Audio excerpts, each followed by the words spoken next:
রাজধানীতে আজ থেকে আনুষ্ঠানিকভাবে বসেছে কোরবানির গরুর হাট। বৃষ্টিতে বেচা বিক্রিতে কিছুটা ভাটা। ঢাকা টাঙ্গাইল মহাসড়কে যানজট। কোরবানির বর্জ্য অপসারণে প্রস্তুত সিটি কর্পোরেশন। ৩৬ ঘন্টার আগেই ঢাকাকে স্বাভাবিক অবস্থায় ফিরিয়ে আনার প্রত্যয়। নগরবাসীর সহায়তা কামনা।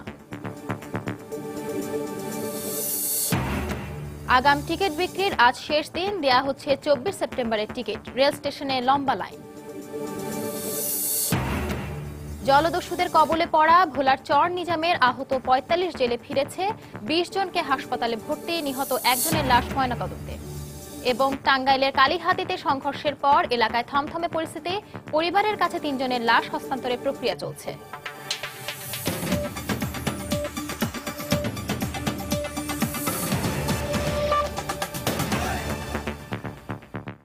সময় সংবাদের সঙ্গে আছি আমি সঞ্জনা চৌধুরী। শুরুতেই কোরবানির হাটের খবর। রাজধানীতে আজ আনুষ্ঠানিকভাবে বসেছে কোরবানির পশুর হাট। হাটকে কেন্দ্র করে গত দুদিন থেকেই গাবতলীতে পশু আসতে থাকে। দিনের শুরুতে ক্রেতার সংখ্যা তেমন না থাকলেও হতাশ নন বিক্রেতারা। দুপুরের পরে বেচা বিক্রি বাড়বে বলে প্রত্যাশা তাদের।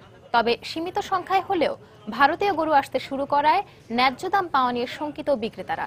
যদিও ক্রেতারা বলছেন বিদেশি গরু কম থাকায় ইচ্ছে মতো দাম হাঁকছেন বিক্রেতারা। এদিকে গত দুদিনের মতো আজও দেশের বিভিন্ন এলাকা থেকে গরু ছাগল আসছে গাবতলীতে।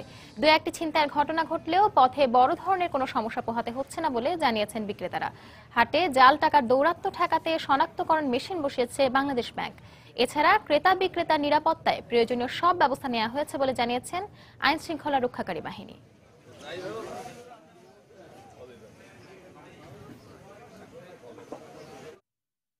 এই মুহূর্তে বসিলা পশুর হাটে আছেন আমাদের রিপোর্টার শাহ আলী জয়। পশু বিক্রির খবরাখবর জানতে আমরা সরাসরি চলে যাচ্ছি তার কাছে। জয়। সঞ্জনা, রাজধানীর বেশ কয়েকটি গরুর হাট, বিশেষ করে গাবতলী এবং এই মোহাম্মদপুরের এই বেশ কয়েকটি গরুর হাট ঘুরে আমরা যে বিষয়টি দেখতে পারলাম যে এবার পশুর হাটে কিন্তু প্রচুর পরিমাণের পশু ইতিমধ্যে উঠেছে। গরু ছাগলের ব্যাপক সমারোহ আমরা দেখতে পেয়েছি এবং বিক্রেতারাও রয়েছেন। তবে বিক্রি কিনি এখনো সেইভাবে জমে ওঠেনি, যদিও ক্রেতাদের আমরা দেখতে পাচ্ছি যে তারা আসছেন এবং তারা গরু ছাগলের দরদাম যাচাই করছেন এবং হয়তো এই দরদাম যাচাই করার পরে আরো কয়েকদিন পরে হয়তো কোরবানি যতটা এগিয়ে আসবে তখন হয়তো তারা গরু ছাগল কিনবেন। তবে ক্রেতাদের সঙ্গে যেই কথা বলে যে বিষয়টি আমরা জানতে পেরেছি যে গতবারের চেয়ে ক্রেতারা দাবি করছেন যে প্রত্যেকটি গরু এবং ছাগলে দাম বেশি চাওয়া হচ্ছে। মাঝারি আকারের গরুতে আপনার ১০ থেকে ১৫,০০০ এবং ছাগলের দামেও মোটামুটি আপনার ২ থেকে ২,৫০০ টাকা বেশি এবার দাম দাবি করা হচ্ছে। এবং বিক্রেতাদের সঙ্গে এই বিষয়ে কথা বলে আমরা যেটি জানতে পারলাম যে বিক্রেতারা দাবি করছেন যে বিশেষ করে হাটের যারা ব্যাপারী রয়েছেন দেশের বিভিন্ন অঞ্চল থেকে গরু নিয়ে এসেছেন, তারা বলছেন যে এবার দেশের বিভিন্ন জায়গায় বন্যা হওয়ায় পশুপালনের যেই ব্যয়, সেই ব্যয় কিন্তু তাদের অনেকটা বেড়ে গিয়েছে এবং এই অতিরিক্ত ব্যয়কে সামাল দেওয়ার জন্যই কিন্তু এবার গবাদি পশুর দাম তারা কিছুটা বেশি দাবি করছেন।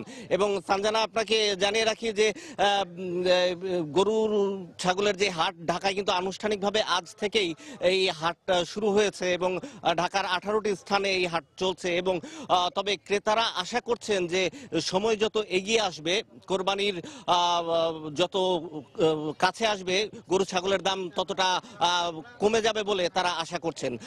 আরেকটি বিষয় সঞ্জনা আপনাকে জানিয়ে রাখতে চাই যে গরু ছাগলের হাটগুলোতে কিন্তু নিরাপত্তা ব্যবস্থা কিন্তু বেশ ভালোই আমরা লক্ষ্য করছি যে উঁচু উঁচু চৌকি বসিয়ে সেখানে র্যাব এবং পুলিশের পাহারা আমরা দেখতে পাচ্ছি। এবং হাটে যারা গরু নিয়ে আসছেন বিভিন্ন অঞ্চল থেকে তাদের সঙ্গে আলাপ করে আমরা যেটা জানতে পেরেছি যে তারা এখনো পর্যন্ত হাটে তেমন কোনো সমস্যার সম্মুখীন হননি। তো এই ছিল আমার কাছে সর্বশেষ তথ্য। সঞ্জনা। রাজধানীর বসিলা পশুর হাট থেকে কোরবানির পশু বেচা কেনার খবর জানাচ্ছিলেন রিপোর্টার শাহ আলী জয়।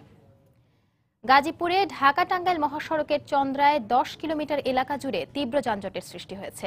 এতে চরম দুর্ভোগে পড়েছেন যাত্রীরা। মুষলধারে বৃষ্টি ও ঢাকাগামী কোরবানির পশু বোঝাই ট্রাকের সংখ্যা বেড়ে যাওয়ায় এ যানজটের সৃষ্টি হয়। চন্দ্রা ও এর আশেপাশের এলাকায় ধীর গতিতে চলছে যাত্রীবাহী বাস। এতে নির্দিষ্ট গন্তব্যে সময় মতো পৌঁছানো নিয়ে শঙ্কায় পড়েছেন যাত্রীরা।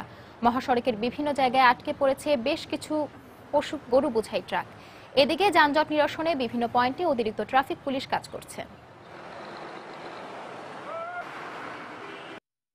সিটি কর্পোরেশনের নির্ধারিত স্থানে পশু কোরবানি করলে এবারের বর্জ্য অপসারণ অনেকটাই সহজ হবে বলে মনে করে সিটি কর্পোরেশন। কোরবানির বিপুল পরিমাণ বর্জ্য অপসারণের জন্য নিজেদের সব প্রস্তুতি শেষ করেছে দুই সিটি কর্পোরেশন। 48 ঘন্টার মধ্যে কোরবানির সব বর্জ্য অপসারণের কথা বললেও উত্তর সিটি কর্পোরেশন বলছে 36 ঘন্টার মধ্যে এটি সম্ভব হবে। এদিকে সিটি কর্পোরেশনের পরিকল্পনা বাস্তবায়নে নগরবাসীর সহায়তা জরুরি বলে মনে করেন বিশেষজ্ঞরা। সিটি কর্পোরেশনের হিসেবে স্বাভাবিক অবস্থায় রাজধানীর দুই সিটি কর্পোরেশনে প্রতিদিন গড়ে 4 থেকে 4,500 টন বর্জ্য উৎপন্ন হয়। তবে কোরবানির সময় এই পরিমাণ গিয়ে দাঁড়ায় প্রায় 45,000 টন। যেখানে সেখানে পশু কোরবানি দেওয়ার ফলে প্রতি বছরই ঈদুল আজহার সময় এই বিপুল বর্জ্য ব্যবস্থাপনায় কাঠখড় পোহাতে হয় সিটি কর্পোরেশনকে। সেই অভিজ্ঞতা থেকেই এবারই প্রথম কোরবানির জন্য দুই সিটি কর্পোরেশনে ওয়ার্ড ভিত্তিতে বেঁধে দেওয়া হয়েছে 490টি স্থান। পরিচ্ছন্নতা কর্মীদের পাশাপাশি সরকারি বেসরকারি সহায়তায় ব্যবহার করা হবে ভারী যন্ত্রপাতি। সেনাবাহিনী, নৌবাহিনী, ওয়াসা, রাজুক, বিভিন্ন রকমের বেসরকারি সংস্থা যেমন তমা কনস্ট্রাকশনস, ওরিয়েন্ট কনস্ট্রাকশনস, ওনাদেরকে আমরা সহায়তার জন্য বলেছি। বিভিন্ন পত্রিকায়, টিভিতে আমরা অ্যাডভার্টাইজ দেবো বেশ কয়েকদিন ধরে। আমরা অনেক মাইকিং প্রোগ্রাম করব, তারপরে আমরা কিছু বিলবোর্ড এবং ফেস্টুন লাগাবো। সবকিছু ঠিক থাকলে নিজেদের বেঁধে দেওয়ার সময়ের মধ্যে ঢাকাকে স্বাভাবিক রূপে ফিরিয়ে আনা সম্ভব হবে বলে মনে করে সিটি কর্পোরেশন। বর্জ্য ব্যবস্থাপনা সেটার প্রস্তুতি আমাদের চলছে। কোরবানির বর্জ্য, হাটের বর্জ্য, সমস্ত বর্জ্য আমরা একেবারে উইথিন দ্য টাইম পিরিয়ডের ভিতরে করে ফেলবো। গত বছর 36 ঘন্টার একটা চ্যালেঞ্জ আমরা নিয়েছিলাম, আমরা সাকসেস হয়েছিলাম। এবারে তার থেকেও কম সময়ের মধ্যে আশা করছি যে নগরবাসীকে কোরবানি উত্তর পরিষ্কার পরিচ্ছন্নতার অবস্থায় নিয়ে যেতে পারবো। এদিকে বিশেষজ্ঞরা বলছেন কথায় আর কাজে মিল থাকলে এবার কোরবানিতে বর্জ্য নিয়ে ভোগান্তি পোহাতে হবে না নগরবাসীকে। পরিকল্পনা মাফিক কাজ চলে দুটো ঘটনা ঘটবে। একটা হচ্ছে বর্জ্য ব্যবস্থাপনায় সিটি কর্পোরেশনের সক্ষমতা অনেক বাড়বে এবং একই সঙ্গে ঢাকা শহরের মানুষ অন্তত দুর্গন্ধ এবং বর্জ্য অব্যবস্থাপনার কারণে যে শিকার হয় তার থেকে এবার হয়তো অনেক বেশি মুক্ত থাকবে। কোরবানির ঈদ এলে জনবহুল এই ঢাকা হয়ে যায় অনেকটাই ফাঁকা। তারপরও প্রতি বছর কোরবানির বর্জ্য অপসারণ করতে রীতিমতো হিমশিম খেতে হয় দুই সিটি কর্পোরেশনকে। তবে এবারে তাদের প্রস্তুতি দেখে সন্তুষ্ট বিশেষজ্ঞরা।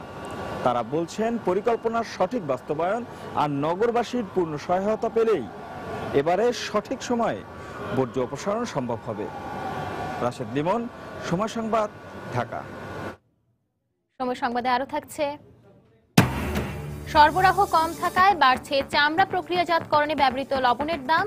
আমদানির সিদ্ধান্ত সময় মতো না নেওয়ায় দাম বাড়তে পারে কয়েক গুণ, আশঙ্কা ব্যবসায়ীদের।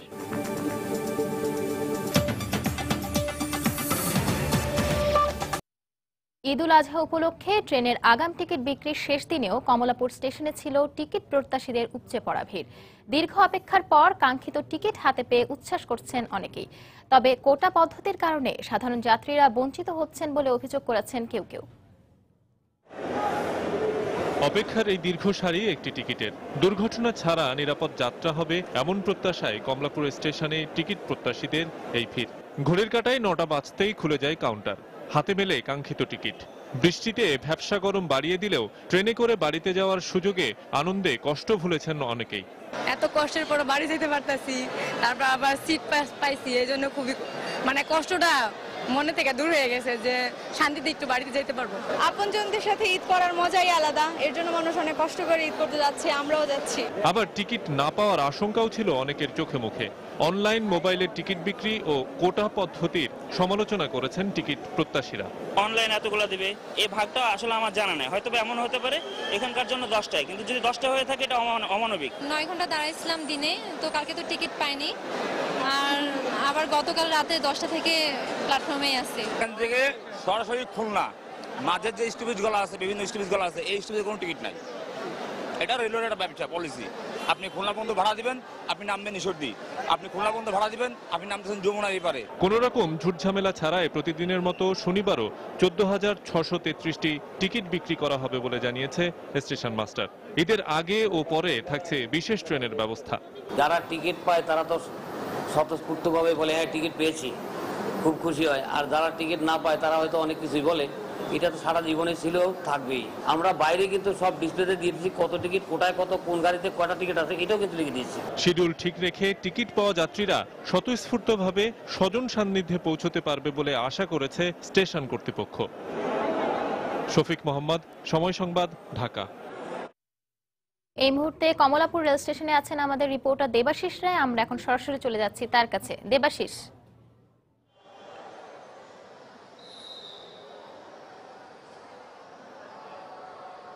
অবশ্যই আপনারা জানেন যে ঈদুল আজহাকে ঘিরে যে অগ্রিম টিকিট বিক্রির কার্যক্রম বাংলাদেশ রেলওয়ে, সেই কার্যক্রম কিন্তু আজকে শেষ দিন। অর্থাৎ গত 15 তারিখ থেকে যে অগ্রিম টিকিটের দেয়া শুরু হয়েছে, অর্থাৎ অগ্রিম টিকিট বিক্রির যে কার্যক্রম এই কমলাপুর রেল স্টেশন ঘিরে বা বাংলাদেশের অন্যান্য যে রেল স্টেশনগুলো রয়েছে, বিশেষ করে চট্টগ্রাম বা বড় বড় স্টেশনগুলোতে যে অগ্রিম টিকিট বিক্রির কার্যক্রম চলছিল, সেই টিকিট বিক্রি কিন্তু আজকে চতুর্থ দিন, অর্থাৎ সর্বশেষ দিন। এবং আজকেই কিন্তু দেয়া হচ্ছে 24 তারিখের টিকিট, অর্থাৎ ঈদের আগের দিনের টিকিট। আপনাদেরকে একটু জানিয়ে রাখি, সকাল থেকে মোটামুটি চাপ যাত্রীদের, যে টিকিট প্রত্যাশী যাত্রীরা ছিলেন, সেই যাত্রীদের চাপ মোটামুটি আমরা ভালো লক্ষ্য করেছি। কিন্তু যেহেতু সপ্তাহের শেষ কার্যদিবস 23 তারিখ, অর্থাৎ 23 তারিখের চাপটি কিন্তু গতকালকে বেশি ছিল, এমনটি কিন্তু স্টেশন কর্মকর্তারা আমাদেরকে জানিয়েছেন।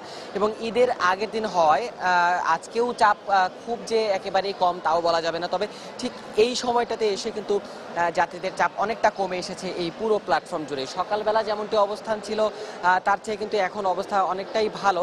স্টেশন কর্মকর্তাদের সঙ্গে আমাদের কিছুক্ষণ আগেই কথা হয়েছিল, তারা যেমনটি আমাদেরকে জানিয়েছিলেন যে হয়তো আজকে গতকালকে বিকেল 9টা থেকে বিকেল 5টা পর্যন্ত নির্ধারিত সময় থাকলেও গতকালকে কিন্তু বিকেল 3:30 নাগাদ প্ল্যাটফর্মে আর কোনো তেমন যাত্রীদেরকে পাওয়া যায়নি যারা টিকিট নেবেন। তবে আজকে তারা আশা করছেন যে 2টো থেকে 2:30টার মধ্যে হয়তো বা এখন পর্যন্ত যারা প্ল্যাটফর্মে টিকিটের জন্য অপেক্ষা করছেন তারা টিকিট পেয়ে যাবেন, তারা এমনটি বলছেন। আপনাদেরকে যদি এর মধ্যে একটু জানিয়ে রাখি যে মোট যে টিকিট বিক্রি হয়েছে বা টিকিটের যে পরিমাণ বরাদ্দ রয়েছে, সেই বরাদ্দের কত শতাংশ বিক্রি হয়েছে এই ব্যাপারে কিন্তু আমরা রেল কর্তৃপক্ষের কাছে জানতে চেয়েছিলাম, কিন্তু তারা এখন পর্যন্ত কোনো তথ্য আমাদেরকে এমনটি দিতে পারেনি যে কত শতাংশ টিকিট এ পর্যন্ত বিক্রি হয়েছে। আপনাদেরকে যদি একটু জানাই তাহলে বলা যেতে পারে যে এবারে যে টিকিটের বরাদ্দ, সেই বরাদ্দ অনুযায়ী 65% টিকিট কিন্তু সাধারণ যাত্রীদের জন্য বরাদ্দ রাখা হয়েছে, এবং পাশাপাশি ই টিকিট বা অনলাইন টিকিটের মাধ্যমে কিন্তু 25% টিকিট চলে যাচ্ছে। এবং পাশাপাশি অতিরিক্ত যারা গুরুত্বপূর্ণ ব্যক্তিবর্গ রয়েছেন, রাষ্ট্রীয় ব্যক্তিবর্গ রয়েছেন, তাদের পাশাপাশি রেলের যারা কর্মকর্তা রয়েছেন, এদের জন্য 10% টিকিট বরাদ্দ রয়েছে। তো সব মিলে বলা যায় যে আজকে টিকিটের যে অবস্থা চলছে, বিশেষ করে ঈদের আগের দিন হওয়ায় চাপ একেবারেই নাই তাও বলা যাবে না, আবার চাপ যে খুব বেশি চাপ রয়েছে তাও বলা যাবে না। তবে আশা করা যাচ্ছে যে দুপুর 2:30 বা 3টা নাগাদ টিকিটের এখন পর্যন্ত প্ল্যাটফর্মে যে চাপটুকু রয়েছে সেই চাপ তারা সামাল দিতে সক্ষম হবেন বলে আমাদেরকে জানিয়েছেন রেল বিভাগের কর্মকর্তারা। এবং তারা আশা করছেন যে যারা এখন পর্যন্ত প্ল্যাটফর্মে আছেন বা সর্বশেষ যারা পর্যন্ত চলে আসবেন তারা পর্যন্ত টিকিট পেয়ে যাবেন, তারা এমনটাই বলছিলেন আর কি। তো এই ছিল এখানকার সর্বশেষ খবর। সানজারা, কমলপুর রেল স্টেশন থেকে ঈদের অগ্রিম টিকিট বিক্রির খবর জানাচ্ছিলেন রিপোর্টার দেবাশিস রায়। এদিকে 5 দিন ব্যাপী ঈদের আগাম টিকিট বিক্রির শেষ দিনেও চট্টগ্রাম রেল স্টেশনে যাত্রীদের উপচে পড়া ভিড় ছিল। সকাল 9টা থেকে টিকিট বিক্রি শুরু হওয়ার কথা থাকলেও অন্তত 18 ঘন্টা আগে থেকেই টিকিটের জন্য অপেক্ষা করতে থাকেন টিকিট প্রত্যাশীরা। চট্টগ্রাম থেকে প্রধান 9টি রুটের 11টি ট্রেনের 7,512টি টিকিট দেওয়া হচ্ছে আজ। এর মধ্যে চট্টগ্রাম থেকে ঢাকাগামী 4টি আন্তনগর, একটি লোকাল, সিলেটগামী 2টি আন্তনগর এবং ময়মনসিংহগামী একটি আন্তনগর ট্রেনের টিকিট দেওয়া হচ্ছে এখানে। এছাড়া চাঁদপুরগামী একটি নিয়মিত ট্রেনের পাশাপাশি 2টি বিশেষ ট্রেনের টিকিটও দেওয়া হচ্ছে। ঈদের আগের দিনের টিকিট হওয়ায় যাত্রীদের ভিড়ও তুলনামূলক বেশি। এদিকে আজ থেকে শুরু হয়েছে ঘরমুখী মানুষের বাড়ি ফেরা। 15 ঘন্টা পর টিকিট পেলাম, টিকিট পেয়ে খুব ভালো লাগতেছে, আনন্দ লাগতেছে। গতকালকে সন্ধ্যার সময় দাঁড়াইছি 5টার সময়, টিকিট পাওয়ার পর খুবই ভালো লাগতেছে, ভাষায় প্রকাশ করার মতো না।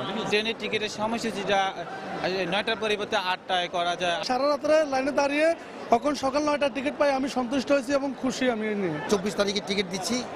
আজকে মোট 11টা ট্রেনের টিকিট দেওয়া হচ্ছে, তার মধ্যে আপনার আন্তনগর 8টি, এক্সপ্রেস 1টি এবং স্পেশাল চাঁদপুর স্পেশাল 2টি। দক্ষিণ বঙ্গোপসাগরে জলদস্যুদের কবলে পড়া ভোলার চর নিজামের আহত 45 জেলে 5টি ট্রলার নিয়ে সকালে দৌলতখান ঘাটে ফিরে এসেছে।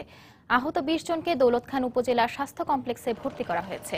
এছাড়া নিহত এক জেলের লাশও ময়নাতদন্তের জন্য হাসপাতালে নেওয়া হয়েছে। ফিরে আসা জেলেরা জানান, গতকাল বিকেলে অস্ত্রধারী জলদস্যুরা তাদের ট্রলারে হামলা চালায়। এ সময় গুলিবিদ্ধ হন অন্তত 40 জেলে। ঘটনাস্থলে একজনের মৃত্যু হয়। ইট ও ধারালো অস্ত্রের আঘাতে আহত হন আরও 6 জন। এ সময় জলদস্যুরা টাকা ও মাছসহ বিভিন্ন মূল্যবান জিনিসপত্র লুট করে নেয় বলে জানান তারা। এদিকে জলদস্যুরা 3টি ফিশিং ট্রলার ডুবিয়ে দেয় বলে জানায় জেলেরা।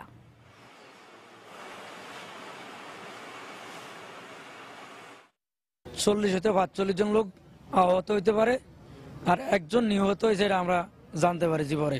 সরাগুলিতে আমরা অ্যাক্সিডেন্ট হয়েছি, আমার এই ফেডে লাগছে, সিনেতে লাগছে, রানও লাগছে, নাভি নিচে লাগছে, আমাকে কারোর মাথায় আঘাত খাইছে। গুলি করার পরে আমরা বেদিশ হয়ে গেছি। বেদিশে আমরা পিছনের মিল দৌড় দিছে, এরা পিছন গুলি করে ইট পাথর মারতেছে, গুলি করতেছে। টাঙ্গাইলে পুলিশের সঙ্গে সংঘর্ষে নিহত 3 জনের লাশ আজ পরিবারের কাছে হস্তান্তরের কথা রয়েছে। এদিকে সংঘর্ষের ঘটনায় এখনো কালিহাতী উপজেলায় থমথমে অবস্থা বিরাজ করছে। গুলিবিদ্ধ হয়ে 3 জন নিহতের ঘটনায় এলাকাবাসীর মধ্যে শুধু ক্ষোভ নয়, পুরো সাতুরিয়া গ্রামে নেমে এসেছে শোকের ছায়া। লাশ নেয়ার জন্য অপেক্ষা করছে নিহতের স্বজনরা। যে কোনো অপ্রীতিকর ঘটনা এড়াতে এলাকায় সতর্ক অবস্থানে রয়েছে পুলিশ। এদিকে একই ঘটনায় গুলিবিদ্ধ অপর 3 জনের মধ্যে 2 জন টাঙ্গাইল মেডিকেলে এবং একজন ঢাকা মেডিকেলে চিকিৎসাধীন আছেন। গত 15ই সেপ্টেম্বর ছেলের সামনে মাকে ধর্ষণের ঘটনায় গতকাল বিকেলে ক্ষুব্ধ এলাকাবাসী বিক্ষোভ মিছিল করে। এতে পুলিশ বাধা দিলে দুপক্ষের সংঘর্ষে 6 জন গুলিবিদ্ধ এবং আহত হন অর্ধশতাধিক। স্বতন্ত্র বেতন কাঠামোর দাবিতে আন্দোলনরত পাবলিক বিশ্ববিদ্যালয়ের শিক্ষকদের সঙ্গে বৈঠকে বসেছেন শিক্ষামন্ত্রী নুরুল ইসলাম নাহিদ। সকাল 11টায় রাজধানীর মিন্টো রোডে মন্ত্রী নিজ বাসায় বৈঠক শেষে ব্রিফ করছেন শিক্ষামন্ত্রী। আমরা চলে যাচ্ছি সেখানে। সেগুলো নিয়ে আমাদের একটা সরকারি কমিটিও গঠন করা হয়েছে, যাতে এই বিষয়টা পর্যালোচনা করা যায়। সুতরাং বুঝতেই পারেন যে এটা তো আরো সরকারেরই ব্যবস্থা রাখছে যে পর্যালোচনা করে এতে আর কি করার আছে এটা করণীয়। আমরা আজকে বসেছি যে সবটা মিলিয়ে নিয়ে একটু আলোচনা করলাম। আমি খুব স্বাভাবিকভাবেই শিক্ষা পরিবারের একজন সদস্য, একজন কর্মী, আমার তো খুবই স্বাভাবিক। আমি তো অন্য মন্ত্রীর যে দায়িত্ব আছে নিশ্চয়ই গুরুত্বপূর্ণ দায়িত্ব আছে, কিন্তু এই ব্যাপারে তো আমার কাজ আছে।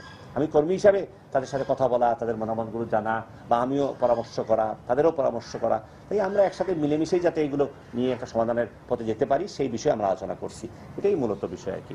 আর এখন তো সামনে একটা কমিটি করে দেওয়া হয়েছে গভর্নমেন্টে, সুতরাং বুঝতেই পারছেন এই কমিটি একটা নিশ্চয়ই গুরুত্বপূর্ণ কমিটি, এবং বেশ বলতে পারেন যে সিনিয়র মিনিস্টারদের নিয়েই কমিটি করা হয়েছে, এবং সেখানে গভর্নমেন্ট গুরুত্ব দিচ্ছে।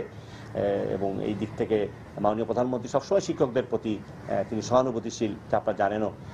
যার ফলে আমরা আশা করি যে এটা একটা সমাধানের পথ আমরা বের করতে সক্ষম হব, এবং এটা কোনো বড় সমস্যা হিসাবে সামনে আসবে না, সেরকম একটা আশায় আমরা আছি আর কি। আচ্ছা, আরো বলতো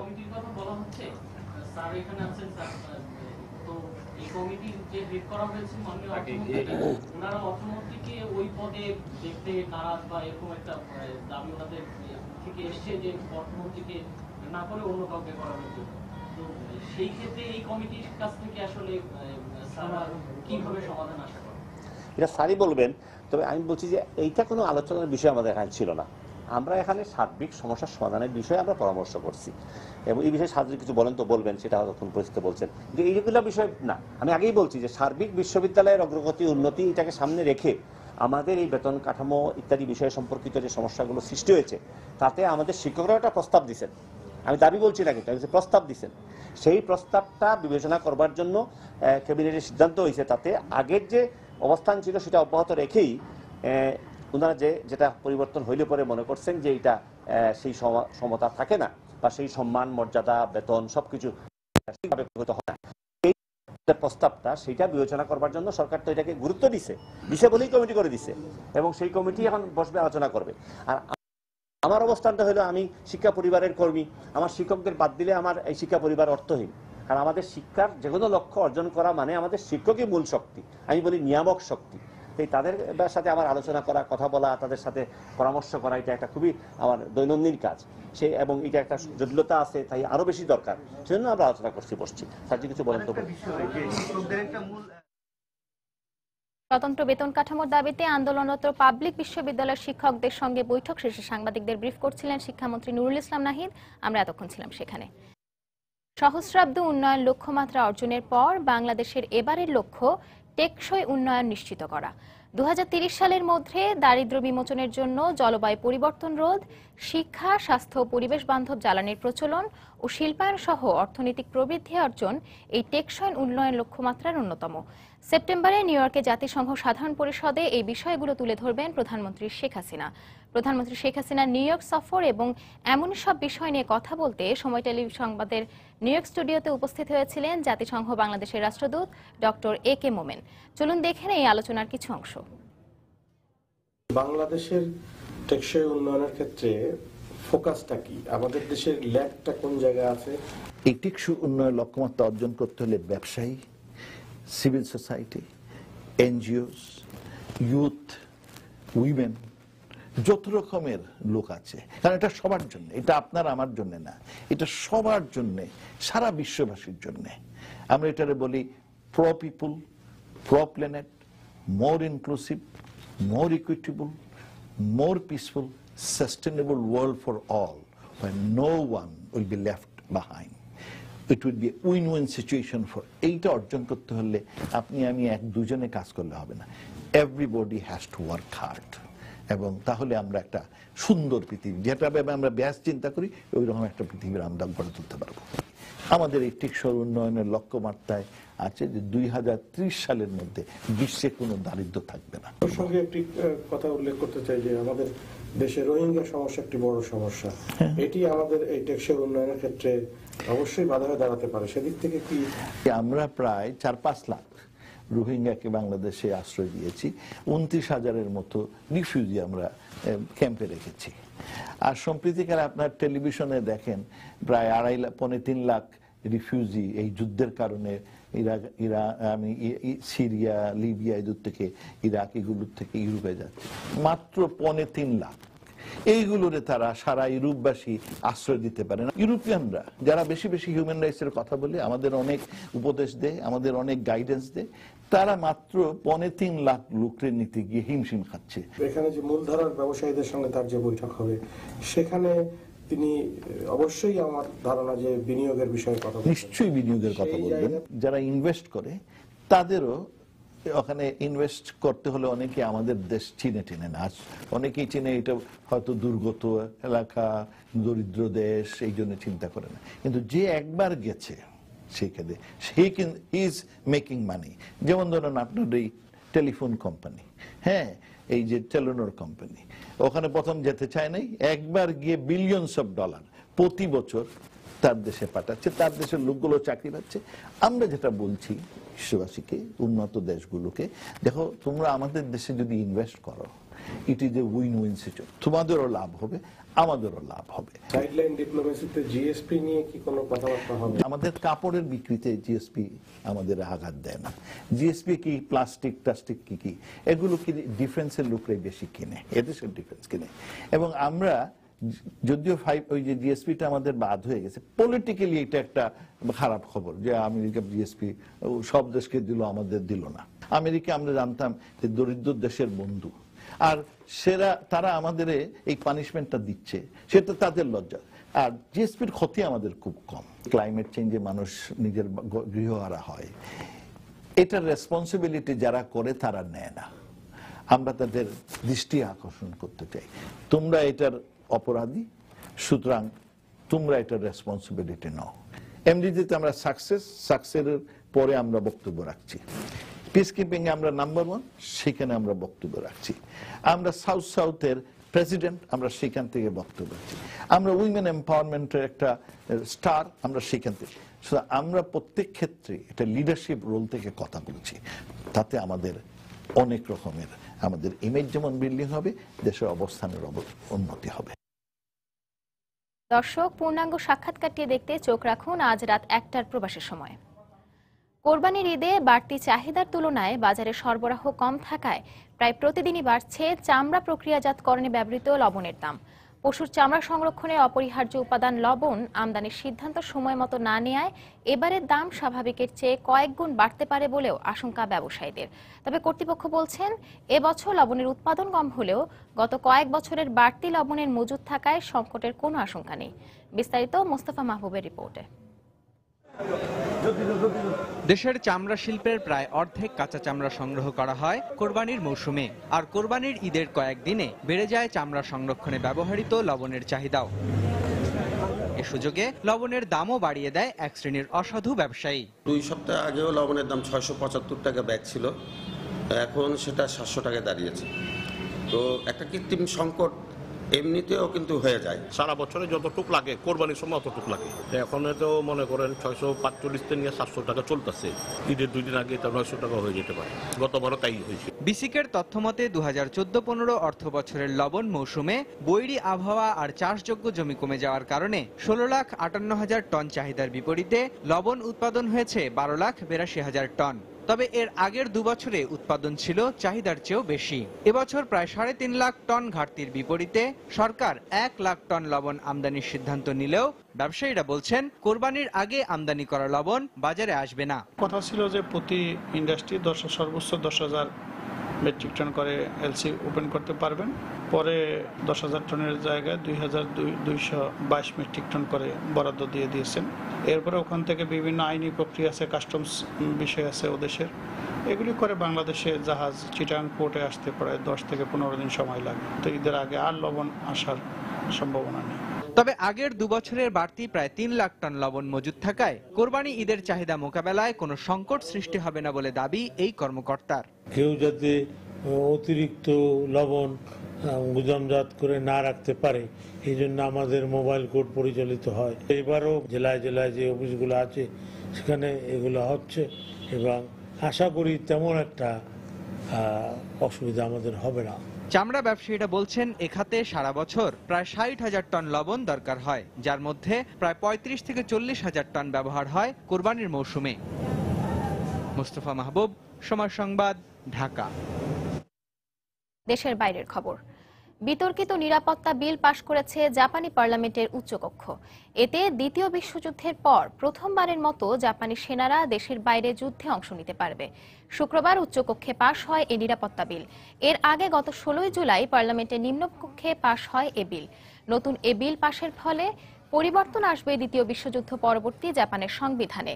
বিভিন্ন গণমাধ্যমের খবরে বলা হয়, বিরোধী সংসদ সদস্য ও দেশের প্রায় 90% মানুষের বিরোধিতা উপেক্ষা করেই বিলটি পাশ করল জাপানের ক্ষমতাসীন দল লিবারেল ডেমোক্রেটিক পার্টি। মূলত বিশ্বে ছড়িয়ে পড়া জঙ্গিবাদ এবং প্রতিবেশী দেশগুলোর সঙ্গে সম্পর্কের অবনতি হওয়ায় দ্বিতীয় বিশ্বযুদ্ধের পর হওয়া নীতিতে পরিবর্তন এনেছে বলে মনে করছেন বিশেষজ্ঞরা। এ পর্যায়ে শিশু সংবাদ জানিয়ে দিচ্ছে আরেকবার। রাজধানীতে আজ থেকে আনুষ্ঠানিকভাবে বসেছে কোরবানির গরুর হাট। বৃষ্টিতে বেচা বিক্রিতে কিছুটা ভাটা, ঢাকা টাঙ্গাইল মহাসড়কে যানজট। কোরবানির বর্জ্য অপসারণের প্রস্তুত সিটি কর্পোরেশন। 36 ঘন্টার আগেই ঢাকাকে স্বাভাবিক অবস্থায় ফিরিয়ে আনার প্রত্যয়, নগরবাসীর সহায়তা কামনা। আগাম টিকিট বিক্রির আজ শেষ দিন, দেয়া হচ্ছে 24 সেপ্টেম্বরের টিকিট। রেল স্টেশনে লম্বা লাইন। জলদস্যুদের কবলে পড়া ভোলার আহত 45 জেলে ফিরেছে। 20 জনকে হাসপাতালে ভর্তি, নিহত একজনের লাশ ময়নাতদন্তে। এবং টাঙ্গাইলের কালীহাতিতে সংঘর্ষের পর এলাকায় থমথমে পরিস্থিতি। পরিবারের কাছে 3 জনের লাশ হস্তান্তরের প্রক্রিয়া চলছে। এই ছিল এখনকার মতো। যে কোনো খবর পেতে ভিজিট করুন সময়নিউজ.tv। যে কোনো বাংলা লিংক রবিও সিটিজেন নম্বর থেকে সময় সংবাদের খবর অনুষ্ঠান সম্পর্কে জানতে এবং যে কোনো তথ্য সময় সংবাদকে জানাতে ডায়াল করুন 16242 নম্বরে। এছাড়া এইমাত্র পাওয়া খবর আপনার মোবাইলে পেতে SMS করুন *SN লিখে পাঠিয়ে দিন 16242 নম্বরে। সঙ্গেই থাকুন সময়।